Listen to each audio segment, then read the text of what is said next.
While I'm not an Anglican, I wholeheartedly subscribe to one Anglicanism baptismal covenant to respect, sustain, and renew the life of the earth. Michael and a number of Anglicans have participated in the work of protecting the Greenbelt, drawing on these commitments. I believe our society should be built on respecting and sustaining and renewing the life on this planet. It's clear our current systems of so-called democratic capitalistic practices are not. As stated in a draft of the foundation statement for a multi-faith coalition Michael shared with me, our governments and corporate leaders have been too slow and done too little. All of creation is at risk. It's not just about saving the Greenbelt or reversing the municipal boundary expansions, which have both been done now, but not completed.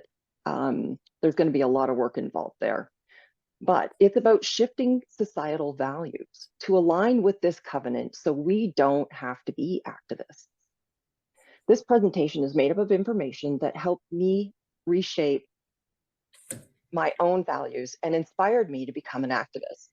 I'd like to share it with you and then discuss how we can apply it in our lives and communities to bring about the shift in values and actions needed to sustain our planet and our species for future generations. I've read that it only takes approximately 3 or 4% of a population to be a catalyst for change. So I think we can do this. Next slide, please, Elizabeth.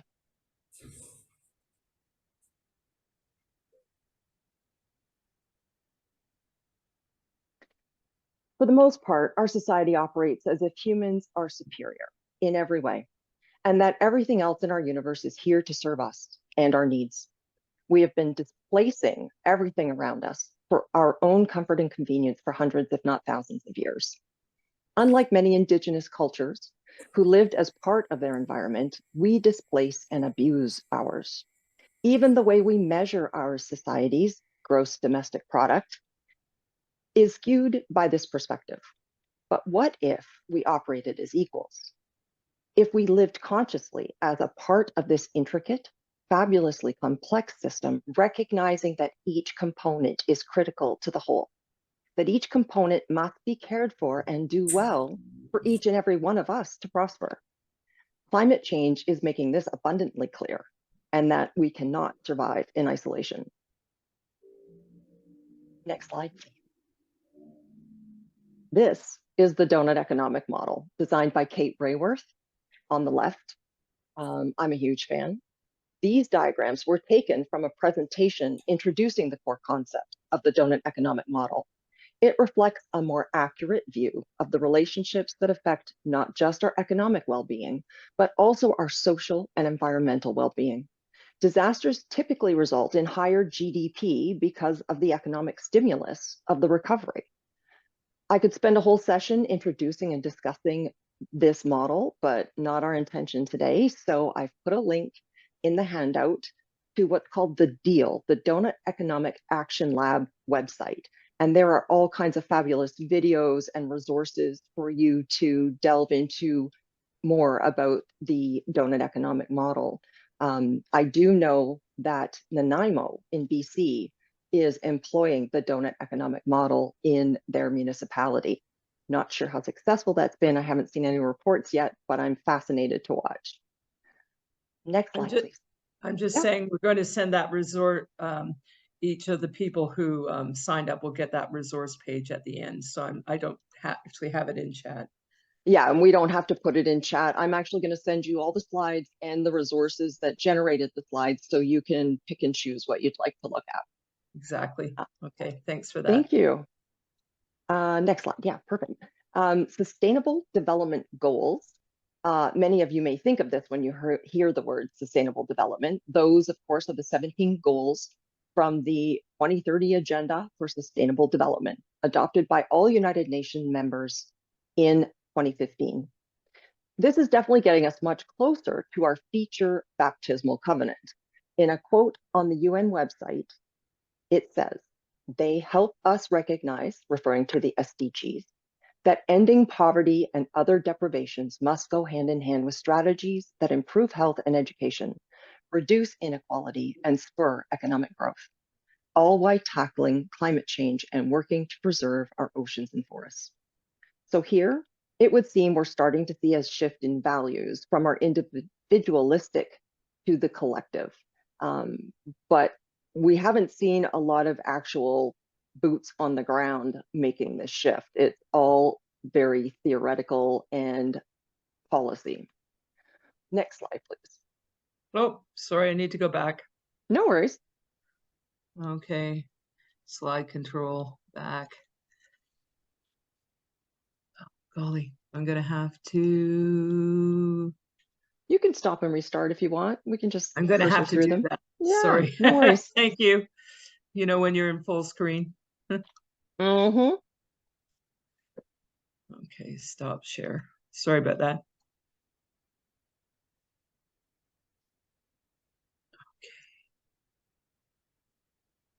Yeah, Zoom and PowerPoint don't work exceptionally well together. Well, clearly I'm not working that exceptionally well right now. Anyway. Oh, golly, I've done it again. The photograph that Kim used as the background for her slides was taken in a field just south of Cherrywood. It's in the Duffins-Rouge Agricultural Preserve. And before we had gotten there, or between our first visits there and subsequent visits, heavy equipment had been in and had carved out roads. They had started draining some of the pools that had been there. And so since we've gone back, it has all, since the cancellation, the roadways have grown back over, and it is a wonderful sense of the regenerative powers of the earth to restore itself. So that's just a little footnote to Kim's presentation. Thank you. Yeah, that was a beautiful day, and the land out there is stunning. If you get a chance, definitely go. I know that Michael holds regular trips to take people out. Ah, there we go. She's Sorry pulling about it that. back up. No worries. And you're going to share it in presentation mode. Yes. Excellent. Love it. I love this slide. I found this infographic particularly poignant, and it made me think about how my lifestyle choices actually affect our planet and all the others around the world. This is about land and resources, not just physical space. If everyone lived the lifestyle we have here in North America, we would need over 4 planets worth of land and resources. That means that we are taking way more than our fair share of the Earth's resources and leaving significantly less for others. Next slide, please. This is another perspective of the same information. However, this is the view of the world's population when it was 6.9 billion, not pushing 8, granted, that shows the amount of physical space 6.9 billion people would take up if they were living the way the population of a particular city lives. So for example, if you look at the top left corner, if we all lived like the density of Paris, we could literally fit 6.9 billion people into the 3 US states of Louisiana, Arkansas, and Mississippi. That frankly blew my mind. I still not sure I believe it, but I'm trusting the data. All of this to say we can definitely find better ways and more equitable ways to distribute ourselves and the planet's resources. Next slide, please. So let's bring our focus down to Canada and particularly Ontario. Thinking globally and acting locally is a great motto. Again, there are so many aspects to consider, but today we're going to focus on municipalities and housing. Here you're going to see just how much of our communities are determined by the municipal level and why it's so important to get involved in local planning. Next slide, please. So I won't bother reading these points out to you. You can read these next 2 slides for yourself in the handout, but essentially history shows that our government created this mess called suburban sprawl to solve a previous housing crisis after World War II. And the current Ontario government is trying desperately to make all the same mistakes again, eating up more fertile farmland and necessary green space, connecting everything with highways, and destroying more farmland and green space, all so we can live with individualistic, car-dependent lifestyles that we have become accustomed to. Next slide, please. And actually you can skip that one and go to the next. Perfect. So it's blank, but wait. Some interesting facts about the effects of the suburban trend are affecting our farmers.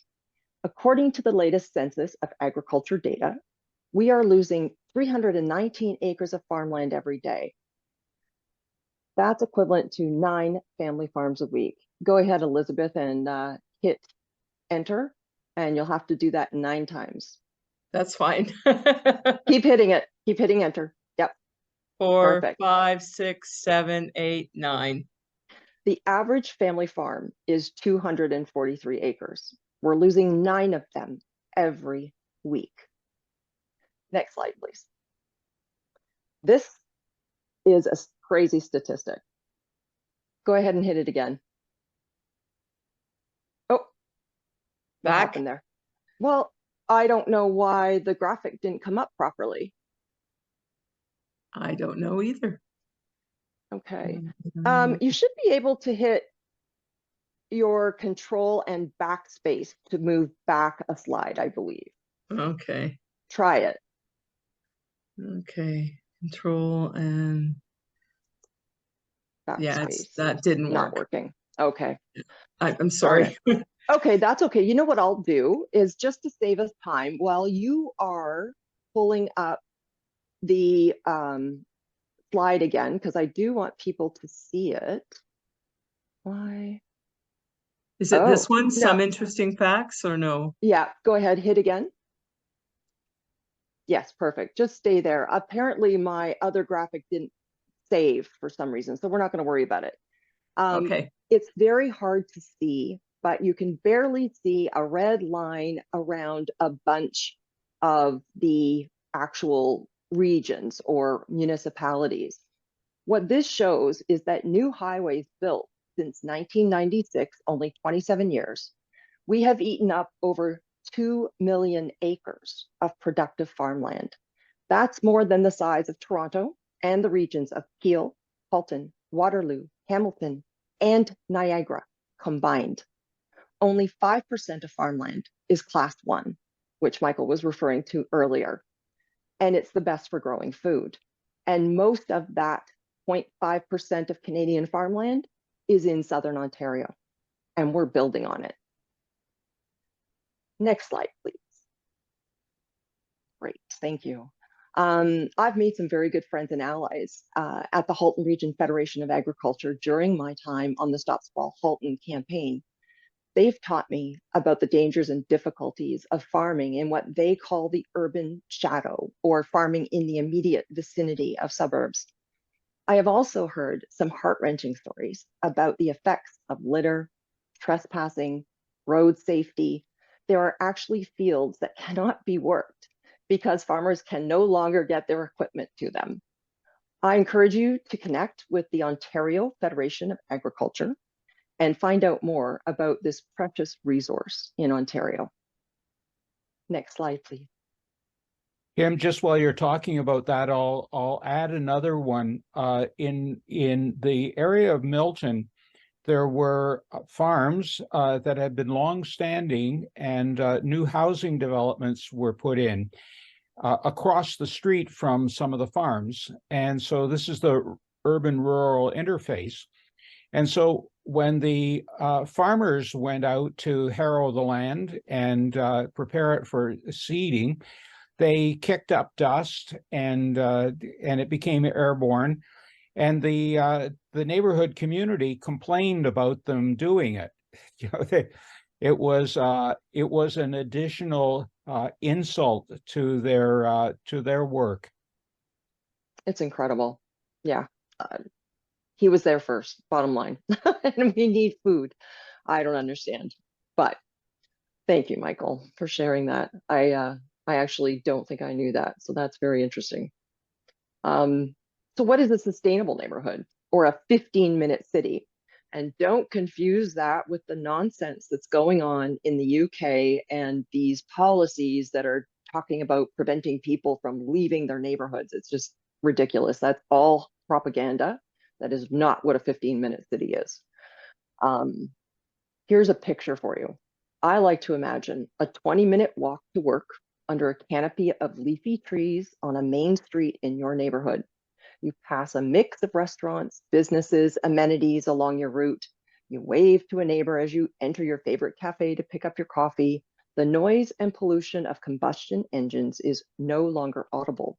The primary mode of transit is active. Bicycles and electric scooters abound.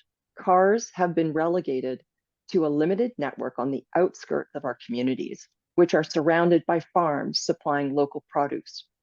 Within our communities, electric buses or trams provide easy access between more distant destinations and amenities. Public spaces are plentiful. You picnic on green lawns or socialize on plazas with porous pavers to allow for water absorption. Interspersed and all around are a wide variety of homes of all shapes and sizes, dwellings that provide for a vast range of affordability and accessibility. They incorporate, to varying degrees, different green technologies that result in not a net zero carbon footprint, but in fact, a carbon sink. That is what a delegation from one of our members of Stop Sprawl Halton gave to our municipal government. And I cannot imagine anyone not wanting that to be their community. Why would you not want to live in a complete community? Next slide, please. So on the left, this is what sustainable neighborhoods look like from a height of about 100 feet. That's Barcelona on the left, Spain, Barcelona, Spain on the left. And on the right is a typical neighborhood in Milton. I actually pulled both these pictures from Google Maps. You can do it yourself. You can see the colored pins pointing out restaurants, stores, and services on the Barcelona side, but note there are absolutely no pins on the Milton side. Barcelona employs gentle density, meaning there are many low to mid-rise buildings housing multiple families in all kinds of assorted dwellings. Milton has row after row of barely detached single-family dwellings. That is sprawl. Not as bad as 1950s sprawl, where everybody got a 50 to 75-foot frontage, but it's still sprawl. Sprawl can be defined by the necessity to use a car to get almost anywhere. Next slide, please. So click once for me, Elizabeth. Thank you. This was one of our mantras during the Stop Sprawl campaign. Big sprawl costs us all. Sprawl is not economically sustainable any more than it is ecologically sustainable. Here are the figures from just 2 studies. The first is Ottawa. For every low density resident, the city must make up a loss of $465 per taxpayer. On the other hand, high density housing nets the city $606 per taxpayer. The math is simple. Without higher density housing, the city will not be able to afford to service its residents. One more click, Elizabeth, please. Similarly, Halifax's infographic shows the average cost of a low density dwelling versus a mid-density dwelling, like a townhouse or a walk-up apartment. That's a difference of $2,046 annually. What this doesn't show is whether or not the taxes of the homeowner cover the costs, but we do know from the other studies that that depends on the ratio of high density dwellings. The reality is if they continued to build low density housing, the cost to the municipality will go up threefold as opposed to building more dense housing. Next slide, please. Oh, if somebody has a comment, please speak up. I'm not afraid to be interrupted. Okay, sorry, I must have misheard. My apologies. Okay, so missing middle housing. This refers to a range of house scale buildings. So not much bigger than your average family home, with multiple units, compatible in scale and form with detached single-family homes, but also located in a walkable neighborhood. This includes duplexes, semi-detached houses, fourplex or stacked houses, townhouses, stacked townhouses. Don't know if you've seen those in Milton, but they're something. And even medium multi apartments. So it can also include mixed use buildings like storefronts with apartments on top. Mixed use is actually becoming a common way to better use the space we already have. Take an old style strip plaza, for example. You can take those and convert them to multi-use or mixed use by adding floors and creating housing above them. I know of a building in Hamilton that is being constructed. They're incorporating public services like fire halls, although I'm really not sure how that's going to work, but fire halls and other public municipal buildings, and building affordable, accessible housing on top of them. So building up, not out. Next slide, please. So HVAC, or heating, ventilation, air conditioning, is a challenge in light of climate change. We must get off fossil fuel and move to renewable and regenerative energy. We must, the technology is moving rapidly, and by 2019, renewables accounted for 72% of all new capacity additions worldwide.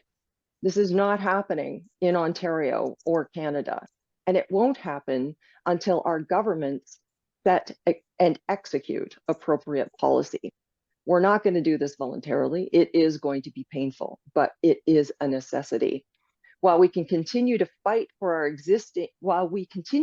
renewable energy here in Ontario, there are many ways that we can make our existing homes more energy efficient. There are heat pump retrofits that cost around $5,000, significantly less than replacing a gas-powered combustion furnace. There are Energy Star rated windows, and additional insulation reduce the amount of energy needed to keep our homes comfortable. And if you haven't yet checked out the Canada Greener Homes program, please put it on your to-do list. Our family is actually using it to replace our single pane windows from our 1959 home. So I'm really excited about getting new windows. We're taking advantage of a 0% loan. It's a 10-year loan, so you can literally take the cost of the windows and distribute it over a 10-year period. Much easier to manage. Next slide, please.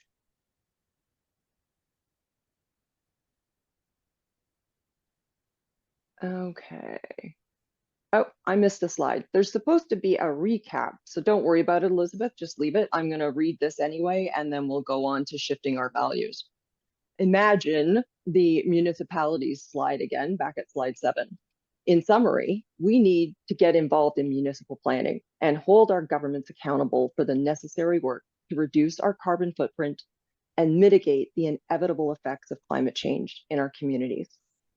Municipalities are responsible for local green development standards, land use, zoning, permits, bylaws, electricity generation and delivery, and the natural heritage system, which is essentially the waterways, all of which affect our agriculture, food security, water, and biosphere.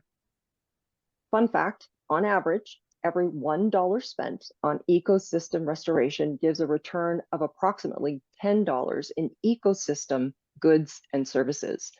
Those include benefits like carbon sequestration, climate change mitigation, nutrient-rich, come on, change the page, sorry, nutrient cycling, pollination services. I thought that was a very interesting term. Soil erosion control, water cycling, so your purification, retention, flood, water, groundwater recharge, and wildlife and endangered species habitat. On that note, I'd like to take a jab at our lawn culture. It is unnatural and harmful to the environment in many ways. Consider turning your lawns into native plant and grass gardens that take minimal maintenance, provide respite for pollinators, and require less water than grass. Next slide, please. Oh, no, don't. Sorry. Let's stay there. Thanks, Elizabeth. Good catch. back to shifting our values. Land ownership. Colonialism is at the heart of our housing crisis. Land ownership is a concept brought to North America by the settlers. The Indigenous never owned land. They cared for it, they honored it when they needed to use it. They only used what they needed and made sure that there was enough left for others and for 7 future generations. We could have learned so much from them. Being an Indigenous ally is one way to bring reconciliation into our everyday lives. Approximately half of our Indigenous are now living in urban settings. I am not familiar with any Indigenous organizations in your immediate area, but I don't doubt that they're there. And I encourage everyone to educate yourself and get involved and support them. Next slide, please. This was fascinating. I only just learned about this earlier this week. Did you know that Maslow spent time in a Blackfoot tribe's village to test his hierarchy of needs? What he discovered was where our society, and thus his theory, focuses on the individual, the Blackfoot way of life offers an alternative, resulting in a community that leaves no one behind. According to the article I read, a 30-year-old Maslow arrived in Siksika with the intention of testing the universality of his theory, that social hierarchies are maintained by dominance of some people over others. However, he did not see the quest for dominance in the Blackfoot society. Instead, he discovered astounding levels of cooperation, minimal inequality, restorative justice, full bellies, and high levels of self-satisfaction. He estimated that 80 to 90% of the Blackfoot tribe had a quality of self-esteem that was only found in 5 to 10% of his own population. That's saying something about a culture that we called savage. Next slide, please. Oh, I lied. I'll catch up on that. That's okay. In 2011, that diagram was created by Dr. Cindy Blackfoot, herself a member of the Kiksan tribe, who interviewed members of the Blackfoot Nation and created this illustration to help explain. Oh, wow. Well done, Elizabeth. And I'm learning. That's great. You'll have to tell me later. Created this illustration to help explain the different emphases of the Western worldview and the views of First Nations. Again, this is deep, and we could probably have an entire other session on this alone, but I really couldn't resist sharing it and just planting that seed because it looks fascinating, and I'm looking forward to learning a little more about how the Blackfoot Nation society worked. Next slide, please. So that's it for the formal presentation. The key messages, of course, are we need to be shifting our values and our action to support climate change mitigation, equitable transitions, and also all of the SDGs, quite frankly, poverty, homelessness, so many issues that we're facing as a society. And the only way we're really going to get there, we're going to achieve an equitable society for everyone, is if we shift our values. And I love the fact that this conference is doing exactly that. And it's so good to have everybody here today. And it makes me feel like there's definitely hope and we can get there. Thank you.